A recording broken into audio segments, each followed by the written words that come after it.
таксиметров шофьор, видял на магистралата линейка, без регистрационен номер, без светлини.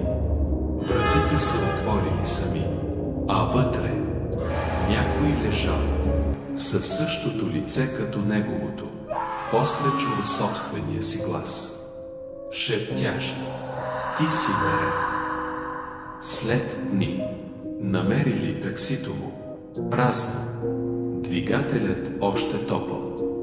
Ти как мислиш, тази история реална ли е? Казват, че е само легенда, но свидетели от различни държави знаят историята по един и същи начин.